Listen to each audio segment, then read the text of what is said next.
इस वीडियो को लाइक करें, हमारे चैनल को सब्सक्राइब कर बेल आइकन जरूर प्रेस करें हमारी न्यू वीडियो सबसे पहले देखने के लिए। गवर्नमेंट के हिसाब से कितना अनाज दिया जा रहा है? अभी का आज से केसरी राशन कार्ड के ऊपर भी अनाज देना शुरू करना है और बच्चों को जो दिया जा रहा है वो 2 किलो चावल एक साबुन दिया जा रहा है। उसमें सही कितना देना चाहिए वो अगर डिटेल अगर बता दें तो वो उतना उतना वहाँ से ले पाएंगे। और सर उसमें ये भी है कि जो देखिए, ये बात तो सरासर झूठ है, क्योंकि इसको मैं ये बोलना चाहूंगा, मैंने स्टार्ट में ही बोला कि कोरोना वायरस जो है वो मजहब देख के तो अटैक नहीं कर रहा है, वो किसी भी इंसान को अटैक कर सकता है। और जो चौराहों पे जो मेरे दोस्त बैठ के बातें करते हैं दुनिया भर की, तो उनको तो मैं यही सलाह देना चाहूंगा कि आप जो वहां पे बैठे हो, अगर आप में से एक कोरोना पॉजिटिव है, असिम्टोमेटिक कैरियर है, तो आप सभी कोरोना के पॉजिटिव है। और सोसाइटी को और जो मुस्लिम एरिया को सबसे ज्यादा थ्रेट आप ही से है, खुद से। तो इसलिए मेरी सबको इनको सलाह है कि आप कृपया ऐसे रूमर्स जो है, ये ऐसे मिस इन्फॉर्मेशन और रूमर ना फैलाएं। और इसमें जो है सोसाइटी, क्योंकि अगर एज अ कलेक्टर अगर आप हमें पूछे तो हम इसमें बिल्कुल भी भेदभाव नहीं करते कि ये एक बस्ती है, ये वाई बस्ती है, इस बस्ती को ज्यादा ये करना चाहिए, इन घरों को नहीं मिलना चाहिए, ऐसे बिल्कुल भी नहीं है। ऐसे अगर कुछ भी अगर चीज पाई जाती है तो इस पे सख्त से सख्त कार्रवाई तो होगी, वो तो एक बात है। लेकिन जो चीज कम्युनिटी के लिए आई है, वो चीज हमारा पूरा पूरा प्रयास रहेगा कि ये कम्युनिटी को ही मिले। साबुन हो गया, आपका सैनिटाइजर हो गया, या जो भी चीजें हैं डिस्ट्रीब्यूशन में, मैं ये सबसे अपील करना चाहूंगा आपके माध्यम से, अगर ऐसे कहीं पे नहीं हो रहा है तो आप बेशक मुझे भी कांटेक्ट कर सकते हैं। और जो हमारे कमिश्नर है महापालिका के आस्तिक कुमार पांडे साहब, उनको भी आप कभी भी कांटेक्ट कर सकते हैं। हम व्हाट्सएप पे अवेलेबल रहते हैं, तो आप हमें व्हाट्सएप मैसेज भी डाल सकते हैं कि यहां पे ऐसे ऐसे हो रहा है। कोरोना को अगर हमने हराना है तो सतर्कता जो है, अपनी आंखें खुली रख के हमने सतर्कता बरतनी बहुत जरूरी है। सर, जितने इलाके सील है, इसको देखते हुए आपके क्या इक़दाम किए जा रहे हैं? सबसे पहले तो मैं ये साफ साफ यहाँ पे कहना चाह रहा हूँ कि कोरोना की जो बीमारी है वो कुछ मजहब या धर्म देख के नहीं है। किसी भी इंसान को ये हो सकता है, क्योंकि ये वायरस है, किसी के ऊपर भी अटैक कर सकता है। तो ऐसे कुछ नहीं है कि सिर्फ मुस्लिमों को ही ये बीमारी होगी और बाकी हिंदू लोग इसमें से छूट जाएंगे, तो ये सरासर गलत बात है अगर ऐसे कोई सोचता है तो। दूसरी बात जो है वो यहाँ पे सही कही गई है कि औरंगाबाद का अगर हम सोचे तो औरंगाबाद में मुस्लिम एरिया में ये बीमारी बहुत बड़े तरीके से फैल रही है। हमें ये सोचना चाहिए कि ये फैल क्यों रही है, क्योंकि जो स्टार्ट के जो केसेस है वो हिंदू केसेस भी है और मुस्लिम केसेस भी है। जिनको हम बोलते हैं पहली केस, वो पहली केस हिंदू भी है और मुस्लिम भी है। लेकिन कुछ जगहों पे मुस्लिम एरियाज में ये फैल रही है, वो भी सभी मुस्लिम एरिया में नहीं फैल रही है। जैसे मैं यहाँ पे एक एग्जाम्पल देके बताना चाहूंगा कि आरिफ कॉलोनी का जो एरिया है, आरिफ कॉलोनी के एरिया में बहुत पहले एक केस मिला था, लेकिन वहां पे आरिफ कॉलोनी में इतनी बड़ी संख्या में ये नहीं फैला जितना कि आसिफिया में फैला, जितना कि पंचकुआ में फैला, जितना कि नूर कॉलोनी में फैला। तो इसमें जब हमने बहुत वहां के लोगों से बातचीत की, कुछ वहां पे हमने देखा, उससे एक चीज साफ साफ ध्यान में आती है कि अगर आप कंटेनमेंट जोन में है, मतलब आप जो है आजू बाजू से सील है, तो ऐसे एरिया में लोगों की गलतफहमी ऐसी है कि भाई हमारी जो गली है, हमारी गली हम इधर से बंद कर देंगे, इधर से बंद कर देंगे और अंदर के अंदर हम घूमते बैठेंगे। ये बहुत बड़ी गलतफहमी है, मुझे ऐसे लगता है। क्योंकि कोरोना के बारे में अगर हमें पूरा पूरा दिल में एक जानकारी रखनी चाहिए, दिमाग में, तो एक बात हमने जरूर समझ लेनी चाहिए कि हमने ऐसे बर्ताव करना चाहिए इन दिनों में कि हमारे सामने वाला हर कोई शख्स ये कोरोना बीमारी वाला है। जब तक हम ये समझ नहीं लेंगे खुद में कि हमारे सामने बैठा हुआ हर एक आदमी कोरोना बाधित हो सकता है, तब तक हम अपने खुद का उससे बचाव नहीं कर पाएंगे। चाहे आप मेरे कितने भी करीबी दोस्त हो, लेकिन हम आंखों से हम परख नहीं सकते कि आप लोगों को आपको कोरोना बीमारी होगी या नहीं होगी। तो इसलिए हमको लगता है कि ये बहुत ही इंपॉर्टेंट है कि हम ये चीज पूरी पूरी ध्यान में रखें और हर एक से जो है एक मिनिमम जिसको बोलते हैं 2 गज की दूरी जो है वो बनाए रखे हर एक से। मास्क जो है वो मास्क 100% पहने। मुझे ये भी सामने आया है कि जो हमारे कंटेनमेंट जोन्स है, तो कंटेनमेंट जोन्स होने के बावजूद वहां पे मास्क का वापर नहीं होता है। छोटे छोटे बच्चों को हम छोड़ देते हैं। अभी छोटे छोटे बच्चे जो है, तो छोटे बच्चे के द्वारा यह बीमारी बहुत बड़ी संख्या में फैल भी सकती है। उनको भी मास्क का उपयोग लाना चाहिए। और अभी जैसे छुट्टियों के दिन है, बच्चे खेलते रहते हैं कॉलोनी में या गली में, तो खेलते खेलते अगर ये किसी कांटेक्ट में आ जाते हैं बच्चे की कि जो कोरोना पॉजिटिव है और वो वापस किसी भी घर में घुस जाएंगे, कुछ भी करेंगे। अभी बच्चे हैं तो हमें लगता है कि अरे बच्चे हैं, वो उनसे क्या खतरा हो सकता है, लेकिन ऐसे नहीं है। कोरोना बीमारी ऐसे सामने आया है दुनिया भर में कि 6 महीने के नवजात शिशु से 95-100 ईयर्स के लोगों तक हर एक को यह वायरस ने अफेक्ट किया है। तो इसलिए हमने वो चीज भी ध्यान में रखनी चाहिए। और जो सवाल जो पूछा गया कि मुस्लिम एरियाज में पर्टिकुलरली, तो सिर्फ मुस्लिम एरिया में नहीं है, लेकिन जो मुस्लिम एरिया में घर बहुत छोटे छोटे हैं, बहुत नजदीकी है, बहुत ज्यादा कॉम्पैक्ट है, या फिर स्लम एरिया है, वहां पे भी अगर अच्छे से खबरदारी नहीं ली गई है तो यह बीमारी जरूर फैल रही है। हर एक स्लम में जरूरी नहीं है कि यह बीमारी फैले ही फैले। अगर हम पूरी की पूरी यहां पे सावधानी बरतते हैं तो मुझे 100% यकीन है कि हम इसको जो है डिफीट कर सकते हैं। तो मेरी सबसे यहां पे अपील है कि सबसे पहला बात तो ये है कि आप डर को अपने दिमाग से निकाल लीजिए, क्योंकि डर के हम कुछ भी हासिल नहीं करेंगे। यहां पे मैं ये बताना चाहता हूं कि कोरोना बीमारी जिनको हुई है, औरंगाबाद में भी और पूरे दुनिया भर में पाया गया है कि 80% लोग ये एकदम ठीक ठीक तरीके से, जिनको कोई सिम्टम्स भी नहीं है, वो अच्छे से अपना अपना इलाज करवा के अच्छे भी हो गए हैं। तो इसलिए इसमें डरने की कोई बात नहीं है। रही बात अगर आपको कोरोना है तो आपको कहीं से ना कहीं से कोरोना आया है, इसका मतलब आपने बहुत कुछ ज्यादा खराब काम कर लिया है इसलिए आपको सजा मिल रही है, ऐसे कोई भी बात नहीं है। और वैसे बाकी लोगों को भी मेरी राय होगी कि ऐसे आप बर्ताव भी ना करें।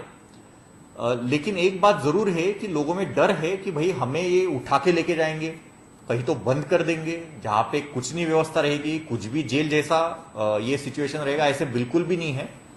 हम भी इंसान है, आप भी इंसान है। तो जो भी यहाँ पे रमजान के महीने में जो भी यहाँ पे सुविधा देनी चाहिए वो सभी सुविधा है। नमाज की सुविधा है, आपकी इबादत की सुविधा है, आपकी सभी सुविधाएं हर एक क्वारंटीन सेंटर में रखी गई है। और इसके अलावा जैसे यहाँ पे जिक्र मैंने स्टार्ट में भी किया कि इसमें इफ्तार के अनुसार या खाने के अनुसार जो भी हमने सुविधाएं देनी है वो भी हमने सुविधाएं यहाँ पे अभी उपलब्ध करवा के दी है।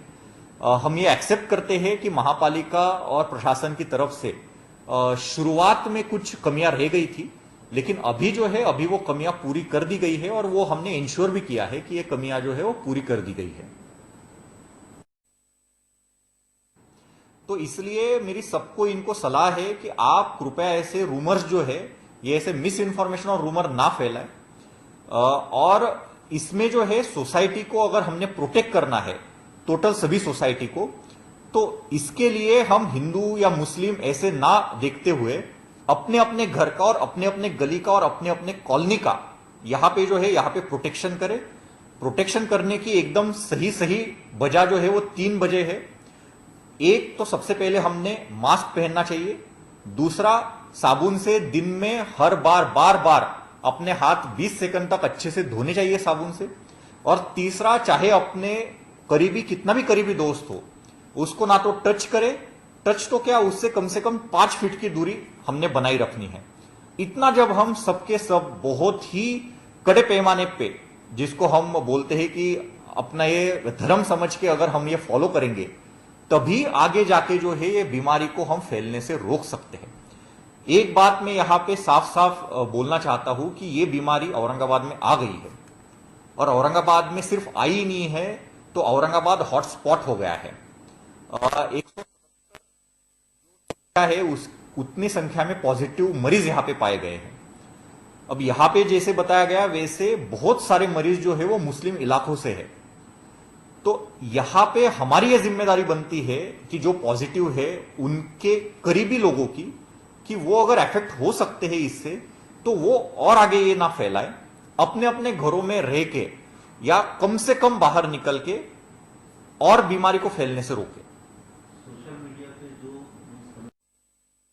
क्या मदद की जाएगी आपकी ओर से? हाँ, तो ऐसे कई सारे इलाके हैं। सबसे पहले तो मैं ये बताना चाहूंगा कि ये रियल इशू है अपने औरंगाबाद के लिए पानी का, कि बहुत सारी बस्तियों में और जहां पे केसेस भी पाई गई है उन्हीं बस्तियों में भी पानी की बहुत समस्या है। इसके ऊपर एडमिनिस्ट्रेशन के तरीके से हमने पूरी कोशिश की है कि उनको थोड़ा अच्छे से पानी की जो है पानी की उपलब्धताएं की जाए।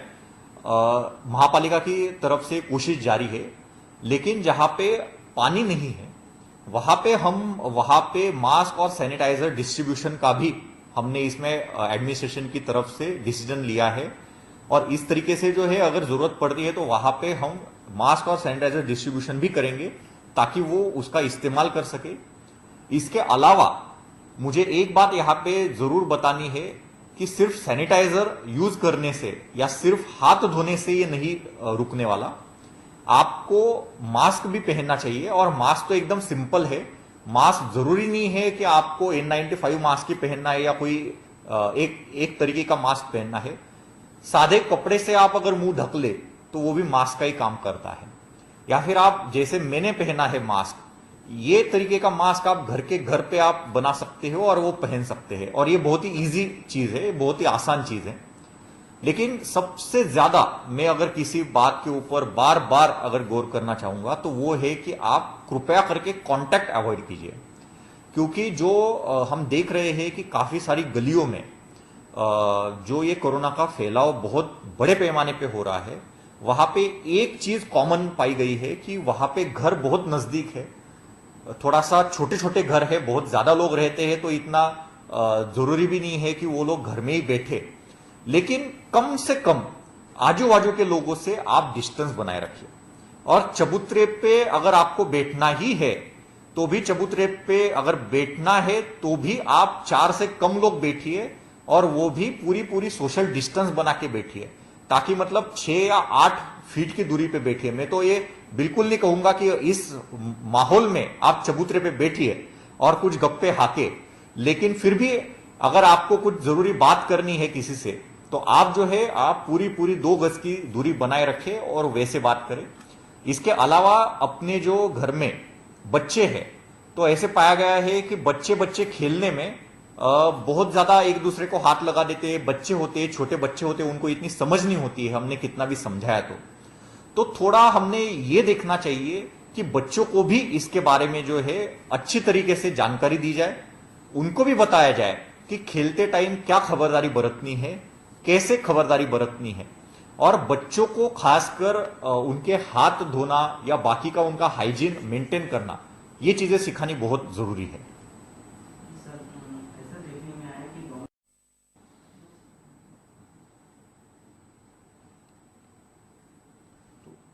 राशन के बारे में जो है जब से हमने लॉकडाउन किया है, स्टार्ट में शुरुआत में काफ़ी कंप्लेंट्स थी। उन सभी कंप्लेंट्स के ऊपर हमने एक्शन भी ली, और इतना ही नहीं बल्कि अभी कंप्लेंट जो है वो बहुत बड़े पैमाने पे कम हो गई है। मैं यहाँ पे आपके माध्यम से सबको ये अच्छे तरीके से बता देना चाहता हूँ कि राशन जो है वो हम हर महीने देते हैं। जो राशन शॉप है वहां से हम हर महीने राशन देते हैं।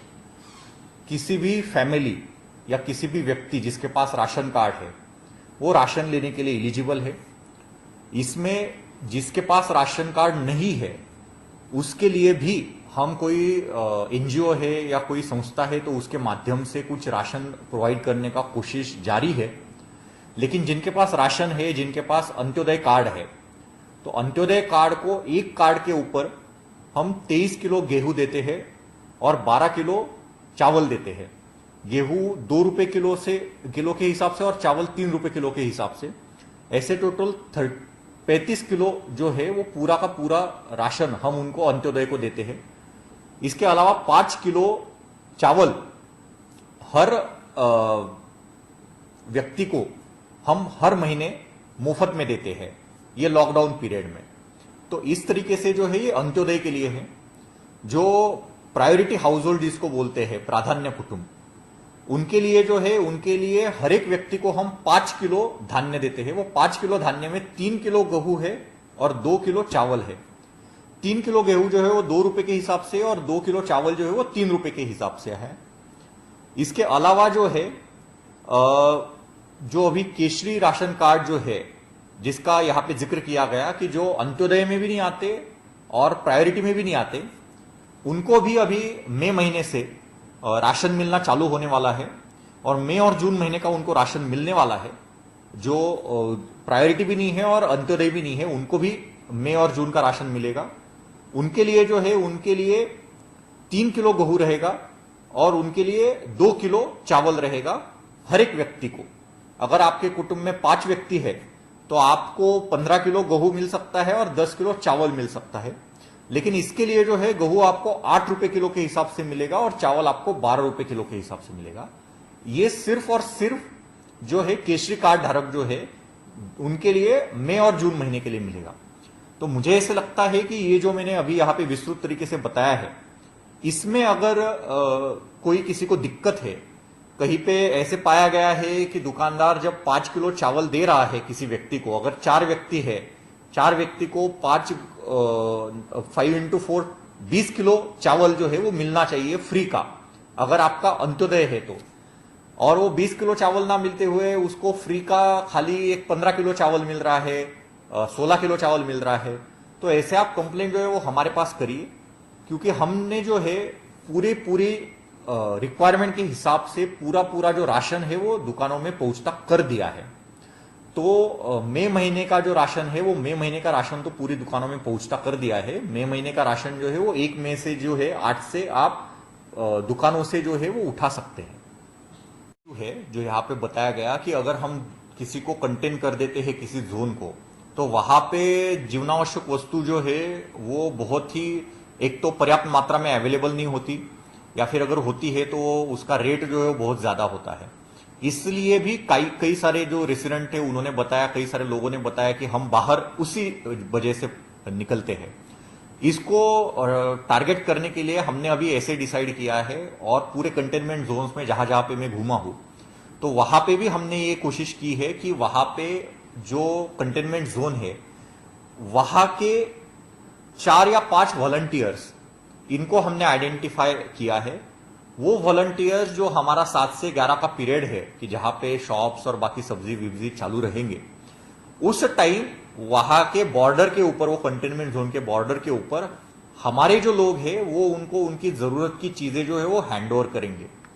तो ये चीज जो है, ये चीज सोसाइटी के ही, कंटेनमेंट जोन के वॉलंटियर के ही द्वारा हम जो है वो पूरी कंटेनमेंट जोन में वो डिस्ट्रीब्यूट करेंगे, ताकि बाहर का आदमी वहां पे ना जा पाए और वैसे उनको बाहर आने की जरूरत ना पड़े। रही बात इसमें रीजनेबल की, तो हम तो पूरी कोशिश कर रहे हैं कि कंटेनमेंट जोन में जिन लोगों के पास जैसे राशन नहीं है उनको फ्री में हम कुछ राशन अवेलेबल करवा दें। जहां पे किसी को खाने पीने की अगर कोई दिक्कत है, किचन नहीं है और राशन भी नहीं है, तो उन लोगों को फूड पैकेट्स के द्वारा हम कंटेनमेंट जोन में मदद पहुंचाई जा सके। तो इसमें काफी सारी सामाजिक संस्थाएं भी हमसे जुड़ी है और ये चीज हम पूरी कर रहे हैं, लेकिन ये पूरी 100% नहीं हुई है। तो इसको हमारा पूरा प्रयास रहेगा कि हर एक आदमी तक, हर एक औरत तक ये पहुंचाई जाए।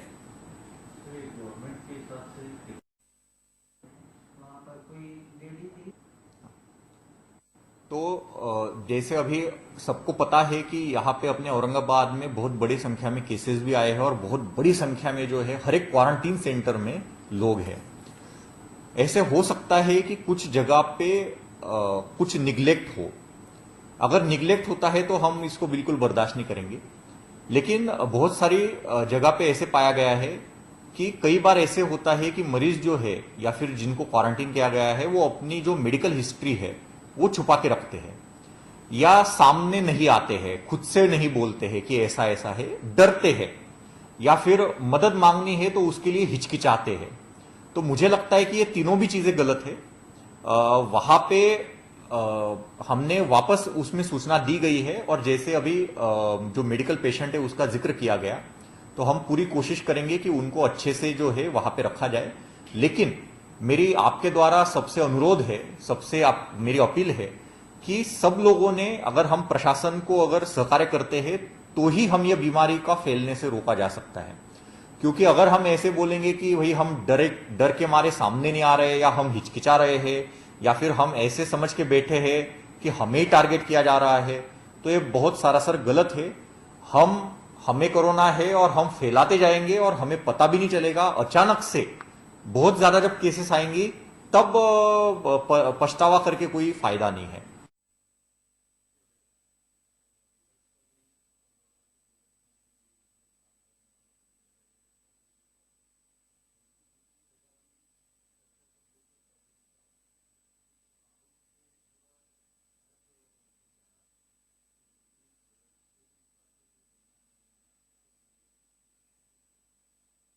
देखिए, कोरोना जो वायरस है, अभी मतलब ये चीज तो साबित हो गई है कि ये वायरस कैसे फैलता है। ये वायरस जो है, ये वायरस जब हम खांसी करते हैं, छींकते हैं, तो जो ड्रॉपलेट्स होते हैं उनसे फैलता है। अगर हम किसी को टच कर देंगे तो उससे ये फैलने की शक्यता ज्यादा है। और उसी तरीके से अगर वहां पे कोई पॉजिटिव मरीज है, अभी हमें तो पता नहीं चलता कि सामने कौन पॉजिटिव मरीज है, वहां पे तो लिख के नहीं आया है कि ये पॉजिटिव है करके, या कोई सिम्टम भी नहीं दिखते बहुत सारी केसेस में कि ये पॉजिटिव है। तो उसने अगर कहीं पे छींका है और वो चींटी जो है वो वहां पे पड़े है, और वो सरफेस को अगर कोई टच कर देता है, तो फोमाइट्स के द्वारा जो है वो वायरस जो है वो स्प्रेड होता है। तो आपने जो सवाल पूछा कि डेयरी प्रोडक्ट से खाने पीने की वस्तुएं हैं, तो जितना कि मेरा मानना है कि ये बहुत ही गलत सोच है। क्योंकि बीच में ऐसे आया था कि अखबार जो है वो अखबारों से भी कोरोना वायरस फैलता है, बट ये सारासार झूठ है। तो जहां तक कि मेरा मानना है और जहां तक कि साइंस ये बोलता है आज की डेट में, खाने पीने की वस्तुओं से कोरोना बिल्कुल नहीं फैलता। हाँ, लेकिन एक बात हमने जरूर ध्यान में रखनी चाहिए कि जो खाने पीने की वस्तुएं बेचने वाला इंसान है, वो अगर आपका कोरोना संक्रमित है तो जरूर आप उसके नजदीकी जाने से या कांटेक्ट में आने से आपको कोरोना की बीमारी हो सकती है। इसलिए फिर हमने क्या बरतनी चाहिए सावधानी, कि कोई फल विक्रेते हैं, कोई सब्जी विक्रेते हैं, कोई खाने पीने की वस्तु बेच रहे हैं, उनके वो इंसान के करीब में ना आए। आप जो है आपकी वस्तुएं आप खरीदी करिए और अच्छे से रहिए। सर, कहीं ऐसे इलाके हैं जहाँ पर पानी नहीं आ रहा है, तो वो लोग बार बार हाथ नहीं धो सकते और